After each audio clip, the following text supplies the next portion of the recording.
Hello guys, ഞാൻ omelette എങ്ങനെ ഉണ്ടാക്കുന്നതെന്ന് കാണിച്ചിട്ടെ. ആദ്യമേ മുട്ട പൊട്ടിച്ച് ഉപ്പിട്ട് ഇളക്കി വെക്കുക. ഒരുപാട് അങ്ങോട്ട് ഇളക്കണ്ട, കുറച്ച് ഇളക്കിയാൽ മതി. ചീനച്ചട്ടി, പാൻ അല്ലെങ്കിൽ യൂസ് ചെയ്യുന്നത്, ചീനച്ചട്ടിയാണ് യൂസ് ചെയ്യുന്നത്. അതിലേക്ക് അല്പം എണ്ണ ഒഴിക്കും. വെളിച്ചെണ്ണ ഡപ്പ നോക്കിയപ്പം തീർന്നു. സോ ഞാൻ സൺഫ്ലവർ ഓയിൽ എടുക്കാൻ പോവാണ്. സൺഫ്ലവർ ഓയിൽ ആവശ്യത്തിന് ഒഴിക്കുക കേട്ടോ, ഒരുപാടും ആവരുത്. അത്രയും മതി. ഗിളുകിളാന്ന് കിടക്കണം. എന്നിട്ട് അതങ്ങട്ട് ചുറ്റിക്കണം, ഇങ്ങനെ ചുറ്റിക്കണം. എന്നിട്ട് ഈ മുട്ടയും കൂടെ ഒഴിക്കണം. ഗിളികളാന്നിരിക്കും.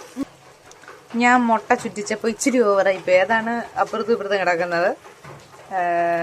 കൈവിട്ട് പോയി ഗൈസ്, അതുകൊണ്ടാണ്. എന്നിട്ട് അല്പം കുരുമുളക് പൊടി ഇത്തിരി തിരാന്നിട്ട് കൊടുക്കുക. പൊങ്ങാനൊക്കെ തുടങ്ങി. ഇപ്പൊ ഇച്ചിരി തീ കൂട്ടി വെച്ച് അത് ഇത്ര തിളക്കുന്നത് നമുക്ക് കാണാൻ പറ്റുമോ? കരിഞ്ഞു എന്ന് തോന്നുന്നു ഗൈസ്, തീ കൂട്ടി വെച്ച്. അങ്ങനെ നമ്മുടെ ഓംലെറ്റ് കുട്ടനെ എടുത്തു സെർവ് ചെയ്യാം. ഇതിന്റെ ബാക്ക് കണ്ടോ, പൊടിയൊക്കെ ആയിട്ട് അല്പം കരിഞ്ഞു എന്ന് തോന്നുന്നു. That's okay. കുരുമുളക് പൊടിയൊക്കെ മുളക് പൊടിയൊക്കെ ആയിട്ട് അടിപൊളിയാണ്.